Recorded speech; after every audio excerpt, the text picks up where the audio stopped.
کچھ لوگ نمازیں نہیں چھوڑتے، عمرے اور حج ان کے تسلسل سے ہوتے ہیں، لیکن وہ رویے کے اعتبار سے اتنے سنگ دل ہوتے ہیں کہ ان کو ضرورت کی چیز ان سے مانگی جائے تو وہ بھی نہیں دیتے، اور نمازیں پڑھے جا رہے ہیں۔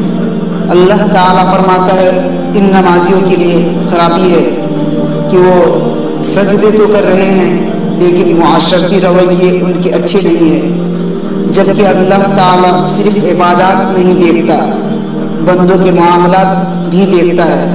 اسلام 4 چیزوں کا مجموعہ ہے: عقائد، عبادات، اخلاقیات اور معاملات۔ تو یہ ساری چیزوں کے اندر جو ہے وہ انسان کو پورا ہونا چاہیے۔ اسلام مکمل ضابطۂ دین ہے۔ تو ایک بندہ عقائد اچھے ستھرے پاکیزہ رکھتا ہے اور عبادات میں کوتاہی نہیں کرتا، لیکن اخلاق کا اچھا نہیں ہے، تو یہ بات ذہن میں رکھیں۔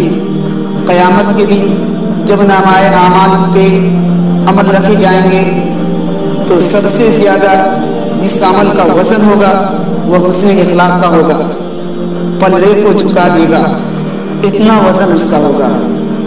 تو وہ تلخ پھرتا ہے، غصے میں گھومتا پھرتا ہے کہ میں تہجد پڑھتا ہوں۔ بھائی یہ تیرا ذاتی عمل ہے، تو اگر اس کی نمازیں اس کے رویے کو، اس کی معاشرتی انداز کو درست نہیں کرتی تو اس نے اپنی نمازوں کا فیض ہی نہیں پایا۔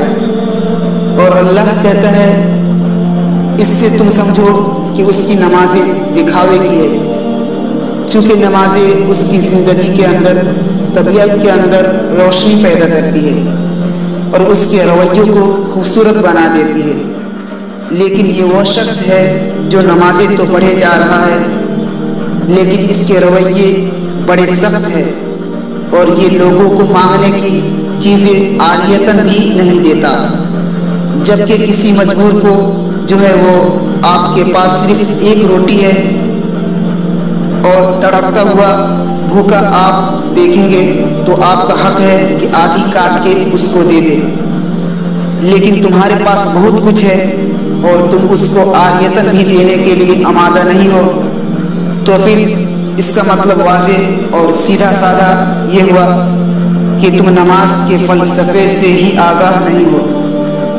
ہم جو نماز پڑھ رہے ہوتے ہیں، جو ہم کہہ رہے ہوتے ہیں، ہمارے الفاظ کے پیچھے اس کا فلسفہ ہوتا ہے، اور جو ہم لفظ بولتے ہیں وہ اتفاقاً نہیں بولتے کہ جو منہ میں آیا بول دیا۔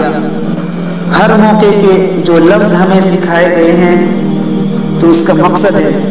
مثال کے طور پہ ان پھولوں کو دیکھا تو کیا کہتے ہیں؟ سبحان اللہ۔ اور پہاڑ کو دیکھا تو سبحان اللہ نہیں کہتے بلکہ کہتے اللہ اکبر۔ سمندر کو دیکھا تحد نظر پھیلا ہے تو وہاں حکم ہے کہو اللہ اکبر۔ چڑھائی پہ چڑھو، سیڑھیاں چڑھو، اوپر جاؤ تو کہو اللہ اکبر، لیکن جب پھولوں کو دیکھو تو اللہ اکبر نہیں، سبحان اللہ کہو۔ کیوں؟ اس لیے کہ جب پہاڑ کو دیکھا اس کی ہیبت دل پہ چھانے لگی، اتنا بڑا، تو اب کہا یہ تعصب جو پیدا ہونے لگا اس کو توڑ، اب بول اللہ اکبر، میرا اللہ سب سے بڑا ہے۔ جب سمندر کو دیکھا تحد نظر پھیلا ہے اور اس کی وسعت دل پر ہیبت بن کے طاری ہونے لگی، اتنا بڑا، تو کہا نہیں، بول اللہ اکبر، یہ کیا ہے؟ میرا رب بڑا ہے۔ اور جب پھول کو دیکھا اس کی لطافت، اس کی خوبصورتی، اس کی مہک، اس کی خوشبو دل کو بھانے لگی اور اس کے حسن کی طرف دل الجھنے لگا، تو کہا اب بول سبحان اللہ، یہ کیا ہے؟ میرا رب پاک ہے جس نے اس کو لطافتیں دی ہیں، اس کی طرزوں میں جو ہے وہ خوشبو رکھی ہے، تو یہ وہ رب ہے جس نے اس کو حسن دیا ہے، اس کو جمال دیا ہے۔ تو یہاں سبحان اللہ بولنے کا حکم ہے، وہاں اللہ اکبر بولنے کا حکم ہے۔ تو جو لفظ ہمیں جس موقع پہ بولنے کا کہا گیا ہے اس کے پیچھے ایک فلسفہ ہے۔